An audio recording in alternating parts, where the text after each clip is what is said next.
से जो लोग जाके भागलपुर में जाके सेटल हुए थे जी। कि ये उम्मीद में कि मैं आ रहा हूं ऑपरेशन सिंदूर पर यूपी के सीएम योगी आदित्यनाथ का बयान, तीनों सेनाओं को बधाई देते हैं हम, क्योंकि उन्होंने जिस चीज को एक्यूरेसी के साथ और पूरी जिम्मेदारी के साथ किया, बहादुरी से जवाब दिया है।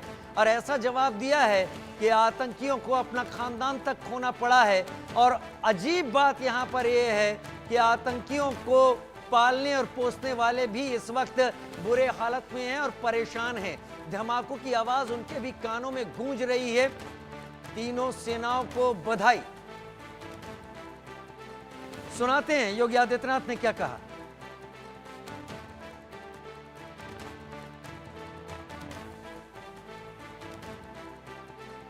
से पहले मॉकड्रिल कार्यक्रम में भारत माता के महान सपूतों तीनों सेनाओं के द्वारा देश के गौरव को आगे बढ़ाते हुए पहलगाम की आतंकी घटना का जिस बहादुरी के साथ कल रात्रि को जवाब दिया गया है, इसके लिए तीनों सेनाओं के साथ ही देश के यशस्वी प्रधानमंत्री जी का हृदय से अभिनंदन करते हुए उत्तर प्रदेश की जनता जनार्दन की ओर से तीनों सेनाओं को और पूरे देशवासियों को हृदय से बधाई देता हूं और पहलगांव में अपने परिवारजनों को खोने वाले उन सभी परिवारों के प्रति संवेदना व्यक्त करते हुए दिवंगत आत्माओं के प्रति भी अपनी विनम्र श्रद्धांजलि अर्पित करता हूं। बहनों और भाइयों, ऑपरेशन सिंदूर उन बहन और बेटियों के प्रति प्रधानमंत्री मोदी जी और देश की सेना की एक संवेदना है।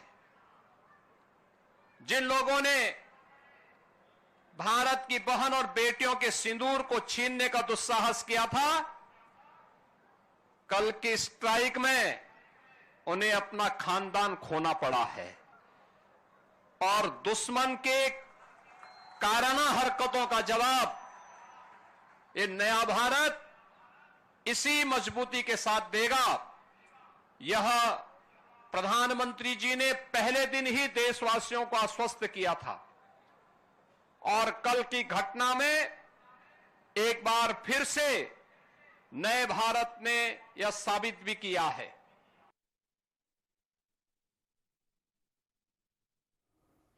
उत्तर प्रदेश के मुख्यमंत्री कह रहे थे बहन बेटियों के लिए जो कुछ किया है प्रधानमंत्री नरेंद्र मोदी ने। कर्नल गुंजन मल्होत्रा मेरे साथ डिफेंस एक्सपर्ट के तौर पर इस वक्त जुड़ी हुई हैं।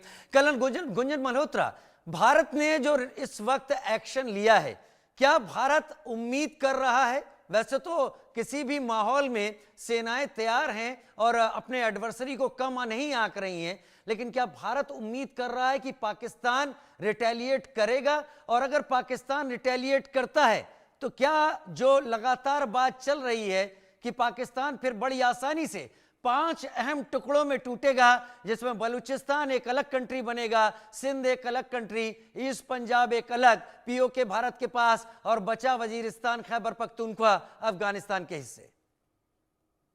आपका ये जो सवाल है बहुत ही अच्छा सवाल है।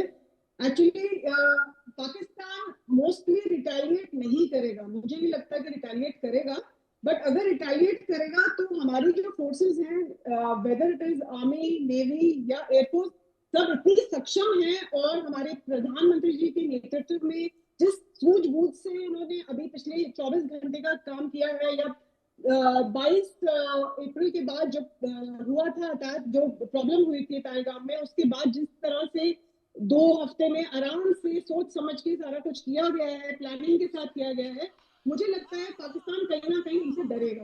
बट अगर वो रिटेलिएट करता है तो हमारी forces are well equipped and they will go all out to defeat them and break them into pieces.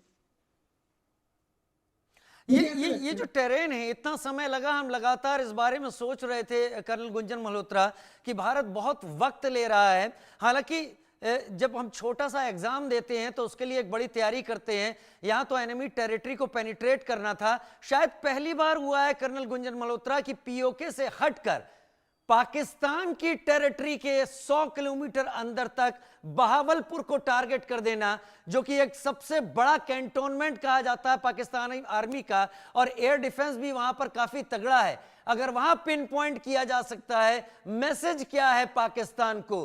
क्या ये अटैक हम पाकिस्तान को बता रहे हैं कि ग्वादर तक भी हो सकता है, हम पाकिस्तान को बता रहे हैं क्वेटा तक भी हो सकता है? एब्सोल्युटली। देखिए 22 अप्रैल को जो चीज हुई, जिस तरह का मैसेकर हुआ, उसके बाद तो ये होना ही था। हर चीज में प्लानिंग लगती है। जैसे हमारी पूरी बॉर्डर्स पे सारे जो सोल्जर्स हैं वो मूव करते हैं, पूरी प्लानिंग के साथ सारी चीजें होती हैं, तो इट टेक्स सम टाइम। तो एक्चुअली इंडिया ने बहुत पाकिस्तान को मौका दिया कि वो सुधर जाए, बट वो सुधरने वाले नहीं है। डर जाए तो बहुत अच्छी बात है, डरना तो बहुत ही लगता है कि जिस तरह का अटैक कल किया है इंडिया ने और 100 किलोमीटर हम लोग अंदर चले गए हैं, तो कहीं ना कहीं वो जरूर डरेंगे। अहमद मस्तिकन का मैं रुक कर लेता हूं, आपसे बात करते हैं अभी। अहमद मस्तिकन मेरे साथ लगातार अमेरिका से इस वक्त जुड़े हुए हैं, सीनियर जर्नलिस्ट हैं, बलूचिस्तान से हेल करते हैं, बलूचिस्तान से आते हैं। अहमद मस्तिकन, बहुत सीधा सा सवाल आपसे पूछूंगा। भारत के साथ जो अभी पाकिस्तान का टेंशन है वो अभी खत्म नहीं हुआ है। फोर्सेस बॉर्डर पर तैयार हैं और पूरी तरीके से इक्विप्ड भी हैं। पाकिस्तान को इस बात का मुजाहिरा कर दिया गया है कि हम कितनी आसानी से कहां तक पेनिट्रेट कर सकते हैं। ये चीजें आगे बढ़ती हैं तो बलूचिस्तान को अपनी आजादी की लौ कितनी तेज जलती हुई दिखाई पड़ती है। ये देखें, ये बलूचिस्तान को तो बहुत पहले आज़ाद हो जाना चाहिए था, अगर हमारे न्यू दिल्ली के जो दोस्त भाई हैं इसमें कुछ ज़्यादा इंटरेस्ट लेते। अब आप लोग जो हैं हमेशा कहते हैं भाई छोड़ दें इनको छोड़ दें। इनको छोड़ने से मामला हल नहीं होता है। आप देखें, इन्होंने आके आपके 166 बेगुनाह लोग मुंबई में कत्ल किया, मुंबई के रोडों को इन्होंने लाल किया आपके बेगुनाह लोगों के खून से। 1.5-2 अरब डॉलर का नुकसान पहुंचाया, 300 लोगों को जख्मी किया। उनका इन्होंने क्या मुआवजा दिया? इन्होंने कुछ कंपेंसेशन दिया? नहीं दिया ना जी। इन्होंने उसी तरह अपनी जो है बदमाशी करते गए।